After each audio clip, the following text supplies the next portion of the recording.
전도서 2장 1절부터 11절에 있는 말씀으로 큐티인 제목은 이것도 헛되도다입니다. 전도서는 전도자의 참회록입니다.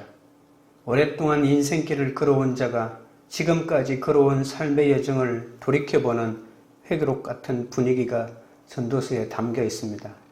특별히 전도서 2장이 지금까지 살아온 인생길을 되돌아보는 회고담이 강하게 나타납니다. 전도서는 모든 것이 헛되다고 가르치는 책이라고 단정하면 안 됩니다. 전도서는 전도자가 털어놓은 인생 회고담에서 하늘의 소리를 듣게 되는 깨달음이 있어야 합니다. 첫째로 무슨 소용이 있는가입니다. 1절입니다. 나는 내 마음에 이르기를 자 내가 시험삼아 너를 즐겁게 하리니 너는 낙을 누리라 하였으나 보라 이것도 헛되도다. 전도자가 혼자서 생각하면서 자기 마음에 스스로 말을 겁니다. 짧은 문장에 내가라고 하는 말이 3번이나 나옵니다. 전도서 2장은 이 1인칭이 강하게 두드러집니다. 내 마음, 내 육신, 내 사업, 내 지혜, 내 눈, 내 수고, 나를 위하여 내가 시험삼아 내가 어떻게 하여야 내가 이같이 내가 돌이켜 내가 헤아려서 이렇게 쉴 새 없이 내가가 등장하는 모습인데요. 이것은 전도자가 독백하고 있다는 겁니다. 전도서 2장은 나만을 위해서 살아온 인생을 보여줍니다. 그런데 나만을 위해서 살다 보니 나만을 위해서 살아왔기에 뼈저리게 느끼게 되는 인생살이의 허망함이 여지없이 드러납니다. 그런 점에서 1절은 전도자의 참회록을 들여다보는 창문 같은 것이죠. 과연 이 사람은 인생을 어떻게 살아왔는지 들여다보는 열쇠가 된다는 말입니다. 자, 내가 시험 삼아라고 하는 말은 시험 삼아서 인생을 즐기는 일에 내가 나서 보겠다는 말이죠. 이것은 1장이 소개했던 허무한 인생살이를 극복하기 위한 방안이죠. 어떻게 해야 헛된 인생살이를 제대로 극복할 수 있을지 시험 삼아서 인생의 즐거움을 경험해보고 그 즐거움에 빠져보겠다는 겁니다. 헛됨을 극복하는 대안으로 즐거움에 빠져보는 인생살이를 내가 한번 시도해 보겠다는 것이죠. 내가 시험 삼아 너를 즐겁게 하리니 할 때 너는 전도자 자신을 가리키죠. 전도자가 혼자서 스스로 말을 걸고 있습니다. 인생살이의 문제가 코앞에 닥쳤는데 그 문제를 극복하는 수단으로 인간의 가능성을 점검해 보겠다는 말입니다. 자기 자신을 달래고 내가 나를 시험하는 것이죠. 이 시험은 자기가 자기 자신을 대상으로 벌이는 시험입니다. 여기에 인생에 대한 전도자의 오해가 있습니다. 왜냐하면 인생은 시험의 대상이 아니기 때문이죠. 인생은 아니면 말고 식으로 살 수 있는 것이 아닙니다. 생명이라고 하는 것 말 자체가 살라는 명령 아닙니까?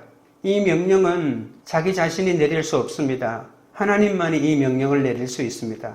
창조주 하나님이 살아보라고 우리를 이 땅에 보낸 것이죠.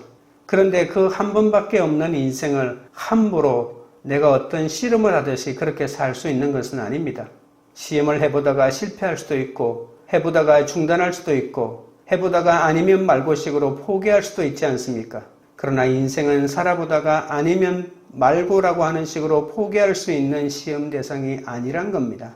하나님이 허락한 인생은 함부로 살아서는 안 됩니다. 인생은 시험이나 실험이나 경험의 대상으로 삼아서는 안 되죠.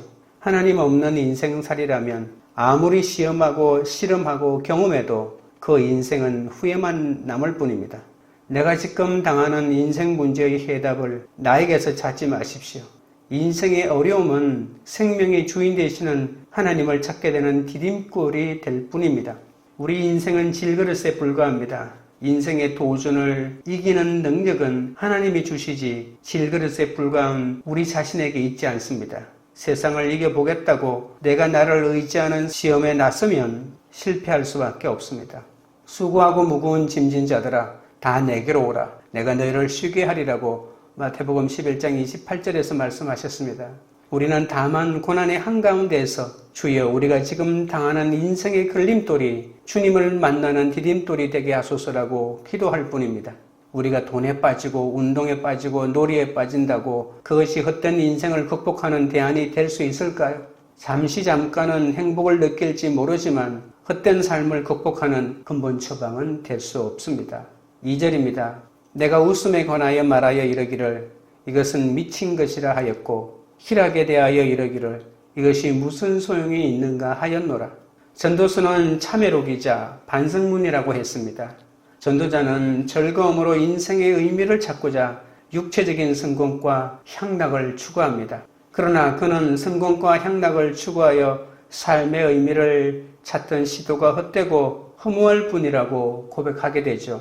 전도자는 어떻게 인생을 살고자 했기에 마지막에 남는 것은 후회뿐이라고 고백할까요? 2절은 전도자가 즐거움에 빠지기 위해 무슨 시렵을 해보았는지 보여줍니다. 전도자는 즐거운 인생살이의 수단으로 무엇보다도 먼저 웃음에 빠져보았습니다. 이 웃음은 그냥 웃음이 아니고 조롱소리, 비웃음, 농담이란 뜻이 들어가 있습니다. 웃으며 사는 일이 잘못된 것은 아닙니다. 하지만 어떻게 해서 그 웃음을 얻느냐가 중요하겠죠. 무엇이 우리 삶에 웃음을 가져다 줄까요? 무엇이 우리 삶에 쾌락을 가져다 줄까요? 무엇이 우리를 기쁘게 하고 유쾌하게 만들어 줄까요? 웃음을 쫓아 사는 삶이 인생의 해답은 아닙니다. 전도자는 즐거움에 매달려 사는 웃음이란 미친 것이라고 합니다. 어리석은 짓이라는 뜻이죠. 웃음을 쫓는 인생 경험이 인생의 허무함을 극복하는 해답은 되지 못합니다. 웃기는 짓으로 얻는 즐거움이란 찰나에 불과하기 때문입니다. 그래서 전도자는 알고 보니 웃는 것은 미친 짓이고 즐거움은 쓸데없는 것이다 라고 고백하는 겁니다. 우리 인생에서 세상 즐거움이 주는 웃음 자체는 나쁜 것이 아닙니다. 다만 웃음으로 삶의 의미를 추구하는 것은 다 미친 것이고 소용없는 일입니다. 하나님 없이 자신의 향락과 쾌락만을 추구하는 인생은 허탈감과 헛됨을 경험할 수밖에 없습니다. 인생의 참된 의미와 기쁨은 오직 하나님 안에서만 찾을 수 있기 때문입니다. 적용 질문 드립니다. 하나님을 외면한 채 나만의 즐거움과 향락을 추구하고 있지는 않습니까? 내가 추구하는 기쁨은 무엇입니까? 둘째는 모든 자보다 더 창승한 이입니다. 3절입니다.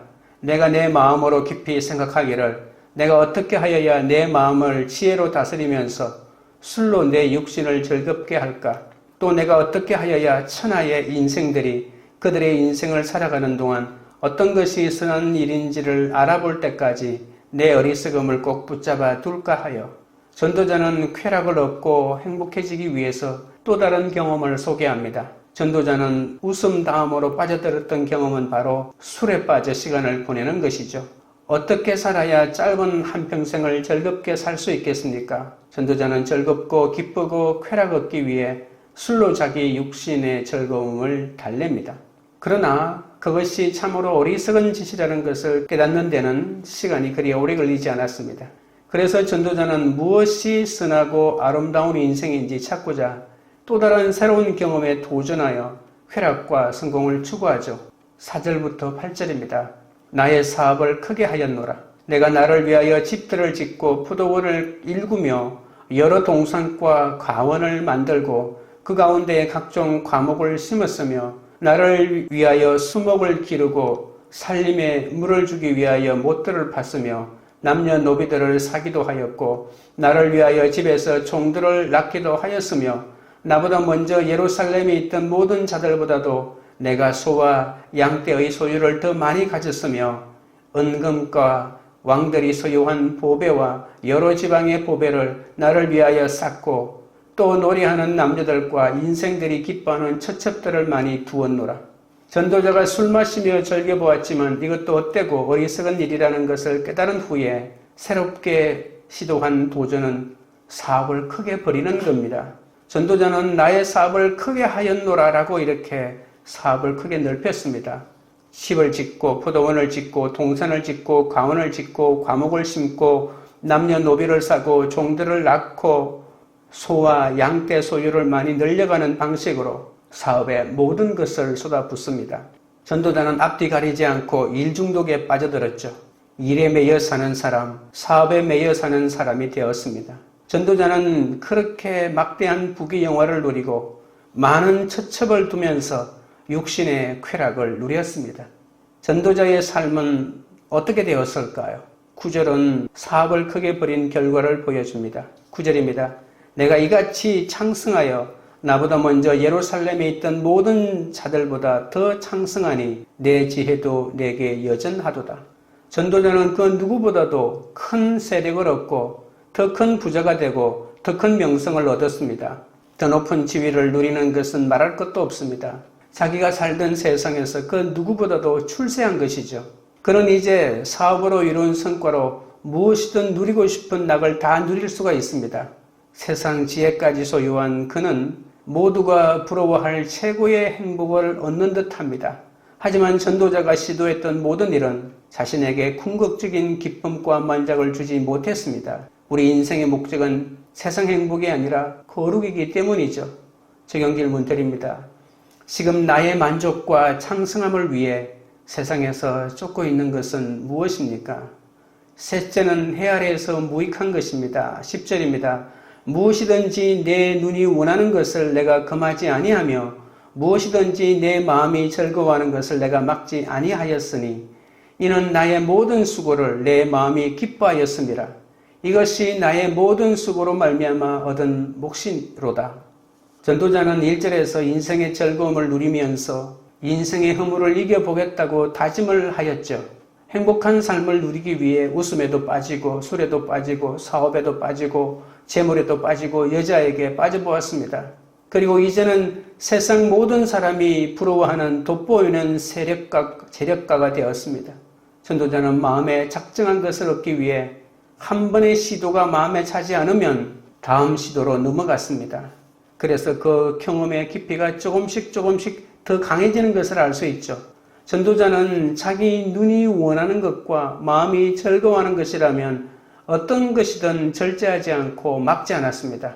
육신의 정욕과 목의 정욕과 일생의 자랑을 추구하며 모든 쾌락을 누렸고 많은 성취를 자기 수고에 마땅한 대가로 여겼던 겁니다. 2절에서 10절에 이르는 동안 전도자의 생각이 점점 더 나쁜 쪽으로 발전하고 있는 것을 알 수 있습니다. 전도자는 과연 원하던 행복을 얻었을까요? 11절입니다. 그 후에 내가 생각해 본 적 내 손으로 한 모든 일과 내가 수고한 모든 것이 다 헛되어 바람을 잡는 것이며 해 아래에서 무익한 것이로다. 전도자는 원하는 것을 다 이룬 후에 자신의 인생 뒤안길을 살펴봅니다. 전도자는 자기 힘으로 기쁨을 얻으려 한 일이 바람을 잡는 것처럼 허무하고 아무 의미도 유익도 보람도 찾을 수 없었다고 고백합니다. 다시 인생의 허무가 그에게 밀려왔습니다. 전도자에게 왜 허무가 다시 찾아왔을까요? 나만을 위해서 살았기 때문입니다. 내 즐거움만 위하고 내 행복만을 쫓았기 때문입니다. 전도자가 찾고자 했던 즐거움은 단순한 즐거움, 기쁨, 행복이 아닙니다. 전도자는 건강한 기쁨이 아니라 쾌락을 추구했죠. 웃어보고자 했던 것도, 술에 빠져보고자 했던 것도, 사업에 몰두해보고자 했던 것도, 은금을 쌓아두면서 처첩들을 거느려보고자 했던 것도 다 쾌락을 얻기 위한 겁니다. 그는 자신의 욕망을 채우기 위해 살았습니다. 그 삶의 결과는 무엇입니까? 그 후에 내가 생각해 본 적은 욕망을 쫓아가기를 그만두고 멈춰서서 자신을 바라보았다는 말이죠. 그는 채우고자 했지만 채우지 못했고 쫓고자 했지만 붙잡지 못했습니다. 결국 내 손으로 한 모든 일과 내가 수고한 모든 것이 다 헛되어 바람을 잡는 것이었다고 고백하는 겁니다.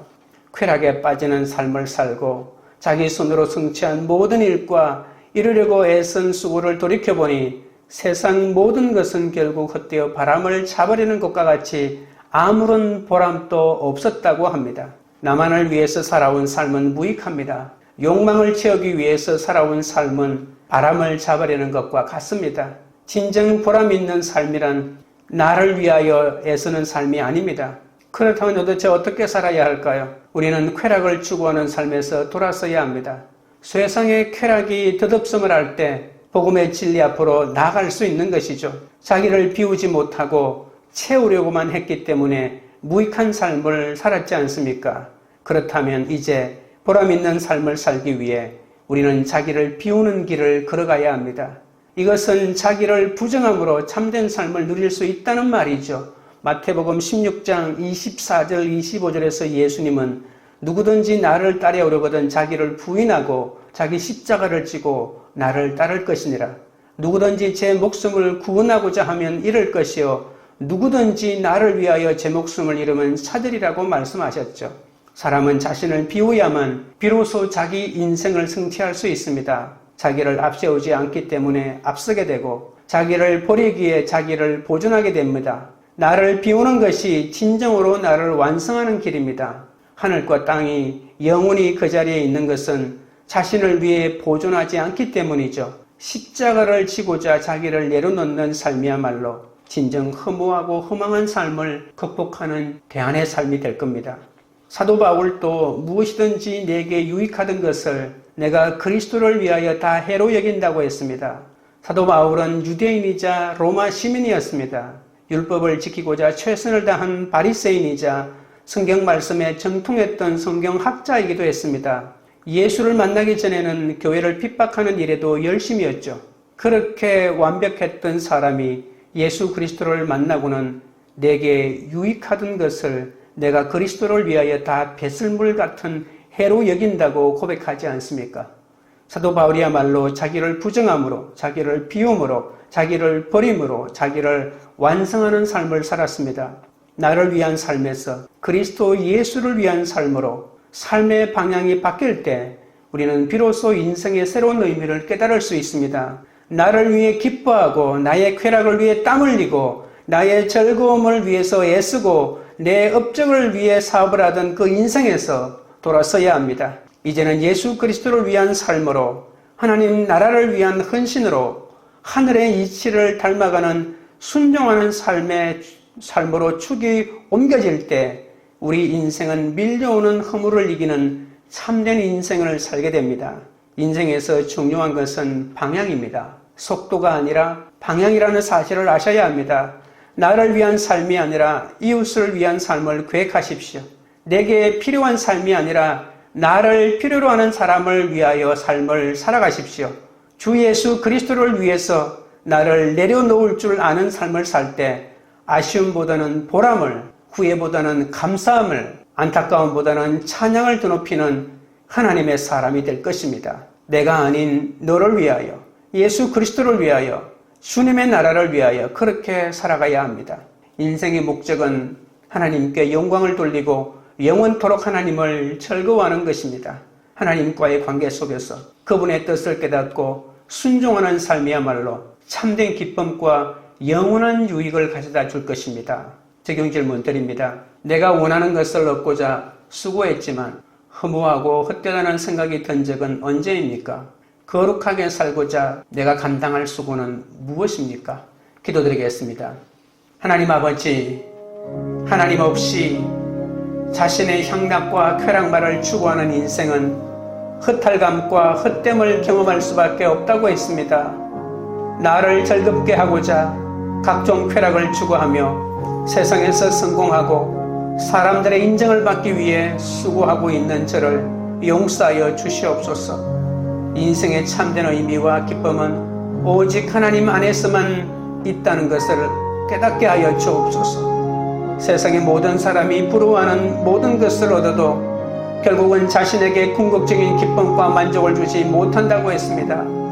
육신의 정욕과 안목의 정욕과 이성의 자랑을 추구하며 쾌락을 누리는 세상을 더는 부러워하지 않도록 도와주옵소서. 인생의 목적은 하나님께 영광을 돌리고 영원토록 하나님을 즐거워하는 것이라고 했습니다. 하나님과의 관계 속에서 그분의 뜻을 깨닫고 순종하는 삶으로 참된 기쁨과 영육의 유익을 누리게 하여 주옵소서. 주여, 나를 위해 기뻐하고 나의 쾌락을 위해 땀 흘리고 나의 즐거움을 위하여 애쓰고 내 업적을 위해 사업을 하던 인생에서 진정으로 돌아서게 하여 주시옵소서. 이제는 예수 그리스도를 위하여, 하나님 나라를 위하여 나를 부정하고 나를 비우고 나를 버림으로 진정한 나를 주님 안에서 찾아가는 그런 참된 인생을 살아가게 하여 주옵소서. 광교리들 교회가 하나님을 외면한 채 나만의 즐거움과 향락을 추구하지 않게 하옵소서. 자신의 만족과 창성함을 위해 세상을 쫓아가지 않게 하시고 거룩하게 살기 위해 우리에게 주어진 수고를 잘 감당하는 그런 공동체가 되게 하옵소서. 이제 나를 위한 삶이 아니라 이웃을 위한 삶을 계획하고 내게 필요한 삶이 아니라 나를 필요로 하는 사람을 위한 삶을 준비하는 오직 하나님의 말씀에 순종함으로 밀려오는 허물을 이기는 그런 공동체가 될 수 있도록 역사하여 주시옵소서. 예수 그리스도 이름으로 기도드리옵나이다. 아멘.